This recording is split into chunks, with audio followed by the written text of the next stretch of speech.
Morning students, आज हम लोग डिस्कस करने जा रहे हैं टॉपिक पॉलिनेशन के बारे में, परागन के बारे में। तो पॉलिनेशन के बारे में हम देखें कि ए प्लांट लिया है हमने जिसमें कि 2 फ्लावर्स लगे हुए हैं। एक तरफ एंथर लगा हुआ, एक तरफ स्टिग्मा लगा हुआ है। दोनों पे एक एंथर एक स्टिग्मा लगाया है। तो एक ही पौधे के जो परागकण है वो उसी पौधे के उसी पुष्प पे गिरते हैं, तो उसको क्या कह रहे हैं? स्वपरागन कह रहे हैं हम लोग। ठीक है, या हम कहें कि एक ही पौधे के परागकण एक पुष्प से निकल करके उसी पौधे के दूसरे पुष्प पर गिर रहे हैं, तो इसको भी स्वपरागन ही कहेंगे। ठीक है, पर परागन में क्या होता है ये मैं 2 टाइप्स बता रही हूँ। वैसे परागन की हम जनरल परिभाषा दें तो परागन का एक पुष्प से दूसरे पुष्प तक पहुंचने को हम क्या कह रहे हैं? परागन कह रहे हैं। ठीक है, pollen grains when transfer from one flower to another flower is called pollination। तो यहाँ पर एक ही पौधे के एक ही उसी पुष्प पर या फिर उस एक पुष्प से निकलकर दूसरे पुष्प पर परागकण पहुंचे तो इसको स्वपरागन कह रहे हैं। और जब हम जो एक बात करें कि एक पुष्प से परागकण निकल करके दूसरे पुष्प के परागकोश तक पहुंचते हैं या स्टिग्मा तक पहुंचते हैं, वर्तिकाग्र तक पहुंचते हैं, तो उसको क्या रहे हैं? पर परागन। ठीक है, यहाँ पर देखिए सेल्फ पॉलिनेशन में pollen grains of one flower reach the stigma of same flower, एक ही फ्लावर पर पहुंच रहे हैं। तो इसको भी हमने आगे 2 तरह में बांटा, 2 टाइप्स में बांटा हुआ है, ऑटोगैमी और गिनेक्टोगैमी, स्वक युग्मन और सजात पुष्पी। स्वक युग्मन में हम बात कर रहे हैं जब परागकण जो है एक पुष्प से निकल करके उसी पौधे के उसी पुष्प पर दोबारा पहुंच के वर्तिकाग्र पर पहुंचते हैं, तो इसको स्वक युग्मन कह रहे हैं।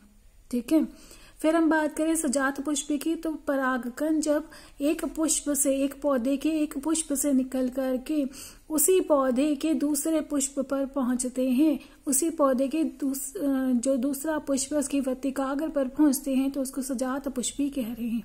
ठीक है, फिर हम पर परागन की बात करें कि जब पॉलन ग्रेन्स जो है, परागकण जो है एक पुष्प से निकल करके एक पौधे में बात कर रहे हैं, एक पौधे में एक पुष्प से परागकण निकल करके वर्तिकाग्र पर पहुंच रहे हैं। कौन से वर्तिकाग्र पर? दूसरे पुष्प के, और दूसरा पादप है कोई ये।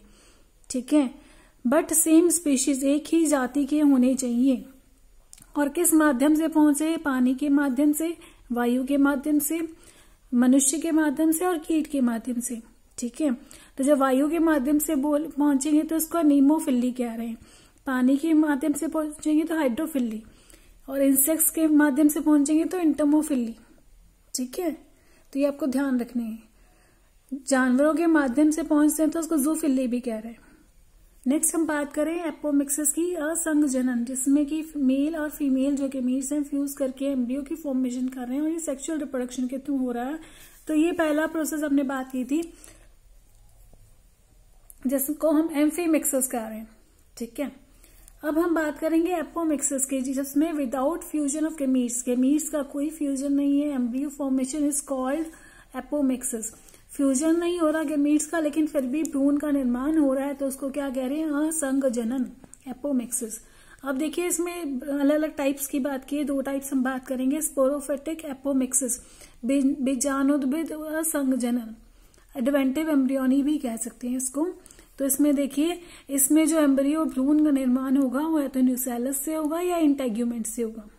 ठीक है, इंटेग्यूमेंट्स बाहरी आवरण जो बने होते हैं, न्यूसेलस जो इसकी 8 न्यूक्लियाई जो स्टेज है उसको छोड़कर जो सेल्स बच जाते हैं उसको न्यूसेलस कह रहे हैं।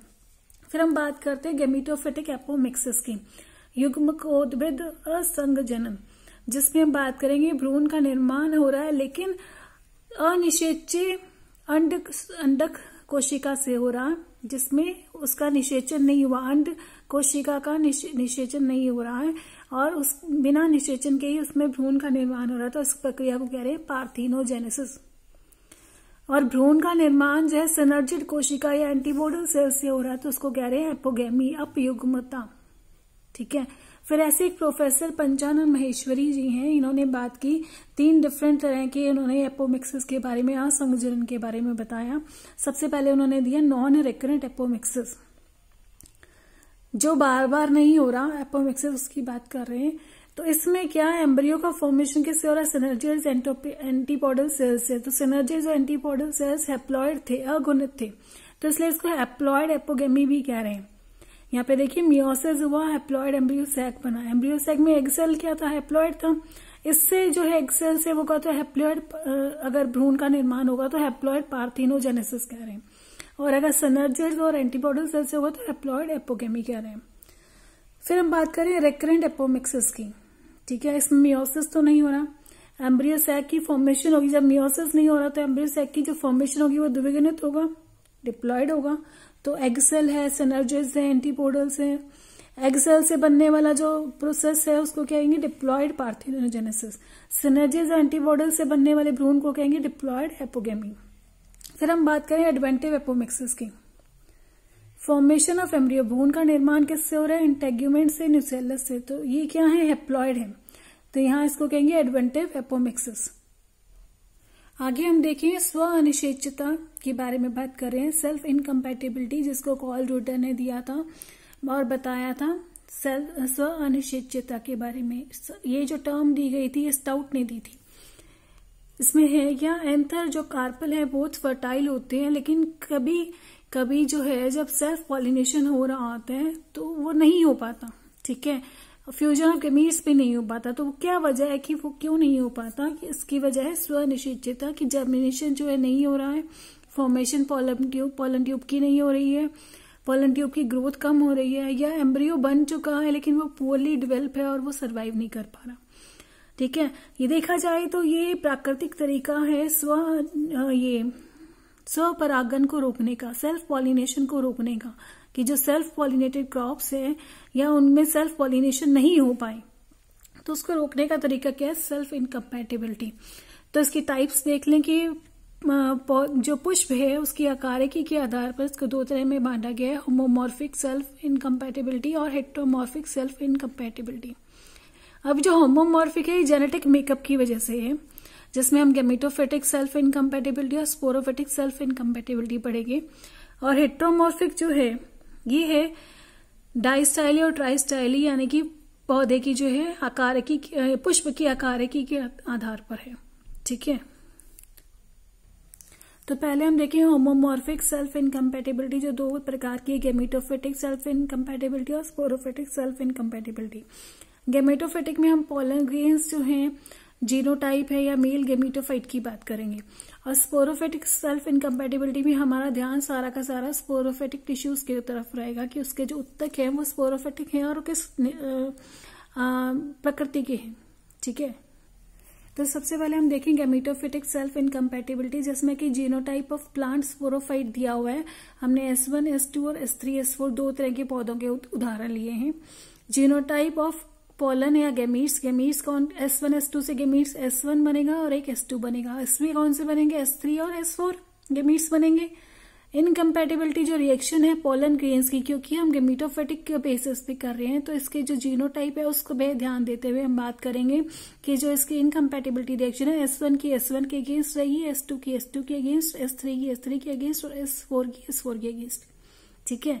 इनकम्पैटिबिलिटी रिएक्शन स्टाइल की देखें तो S1 S2 के अगेंस्ट जो है कंबाइंड रूप में रहेगी और इसमें S3 S4 के ऊपर रहेगी। यहाँ देखिए जब हम जो है S1 S2 का पोलन ग्रेन, एक पौधा है जो S1 S2 का जीनोटाइप रखता है, उसके ऊपर गिरेगा तो क्या होगा, ये कंपैटिबल होगा, पोलन ग्रेन्स ग्रो करेंगे, नहीं करेंगे।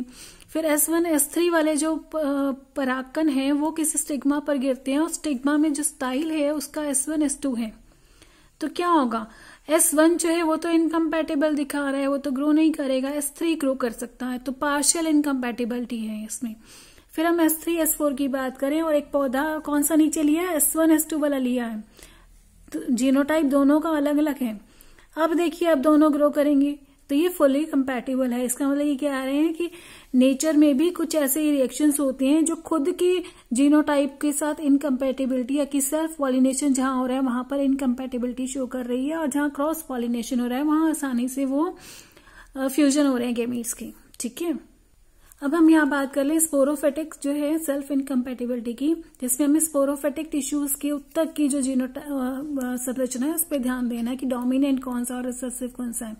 तो genotype of plant sporophyte S1, इसमें अलग अलग एग्जांपल्स लिए, मैं एक या दो ही आपको समझा रही हूँ, S1 S2। इसका जो जीनोटाइप पोलेंस का बनेगा, दो अलग अलग गैमीट्स बनेंगे S1 S2, लेकिन इनकम्पैटिबिलिटी रिएक्शन किसके लिए दिखाएगा, यहाँ पे डोमिनेट कैरेक्टर S1 का शो कर रहा है, तो हमें ये देखना है कि टिश्यू दिखता कैसा है, पौधा दिख कैसे रहा है, हमें S1 जो डोमिनेट है उसकी तरह दिखेगा, तो इनकम्पैटिबिलिटी रिएक्शन भी S1 की तरफ ही करेगा। इनकम्पैटिबिलिटी रिएक्शन स्टाइल की कैसे होगी, वो भी S1 की तरह ही होगी, जैसा दिख रहा है वैसा होगा। तो यहाँ पर देखिए कि जब S1 S2 जो है, ये देखिए S1 S2 वाला जो पोलन ग्रेन है ये उस पे ग्रो करेगा, तो कंप्लीट इनकम्पैटिबिलिटी करेगा, सेल्फिंग पॉसिबल नहीं हो पा रही है। ठीक है, अब देखिए हम एक और उदाहरण लेते हैं, यहाँ पर S2 S3 का ले लेते हैं। S2 S3 के जो गैमीट्स बनेंगे वो S2 और S3, लेकिन यहाँ पर जो इनकम्पैटिबिलिटी रिएक्शंस है पोलन ग्रेन्स की वो S2 के लिए दिखाएगा और स्टाइल की भी S2 के लिए दिखाएगा। और ये पोलन ग्रेन्स जब हैं स्टिग्मा किस पे गिर रहे हैं, S1 S2 पर गिर रहे हैं। ठीक है, रिएक्शन किसके अगेंस्ट है, S2 की, यहाँ पर भी S2 के अगेंस्ट दिखाएगा और यहाँ पर भी S2 के अगेंस्ट दिखाएगा। तो क्या होगा, दोनों ही जो है कंप्लीट कंपैटिबिलिटी दिखा रहे हैं, दोनों ही ग्रो करेंगे। तो ये आपकी स्पोरोफिटिक सेल्फ इनकम्पैटिबिलिटी। नेक्स्ट हम देख लें हेटेरोमॉर्फिक सेल्फ इनकम्पैटिबिलिटी, जिसमें स्टाइल और स्टेमन की लेंथ के बेसिस पे हम बात कर रहे हैं। फर्स्ट टाइप आएगी हमारे पास डाइस्टाइली, जिसमें हम पिन फ्लावर की बात करेंगे, जिसके जो स्टेमन्स है वो छोटे हैं और जो पिस्टल है, कार्पेल है, वो बड़ा है। थंब फ्लावर जो है उसका जीनोटाइप देखिए, डोमिनेंट S है, कैपिटल S, फिर स्मॉल s। तो यहाँ पर जो है स्टेमन्स जो है बड़े होंगे बजाय की पिस्टल और कार्पेल के। यहाँ पर ये थोड़ा सा कॉम्बिनेशन आपको ध्यान रखने वाला है कि जो पिन और पिन जब क्रॉस करवाए जाएंगे तो सेल्फ इनकम्पैटिबिलिटी शो करेगा, थंब और थंब क्रॉस करवाए जाएंगे तो सेल्फ इनकम्पैटिबिलिटी है। पिन और थ्रम या पिन क्रॉस करवाएंगे जाएंगे तो एक आपको जो है कंपैटिबल रिएक्शन मिल सकती है। ट्राइस्टाइली की बात करें तो लेंथ ऑफ जो स्टाइल और स्टेमन के अकॉर्डिंग ये चेंज हो सकते हैं, 3 टाइप्स के हैं। आप सभी से रिक्वेस्ट है कि आप चैनल को जो है सब्सक्राइब करें, वीडियो को लाइक करें और मैक्सिमम से स्टूडेंट्स के साथ शेयर करें। Thank you.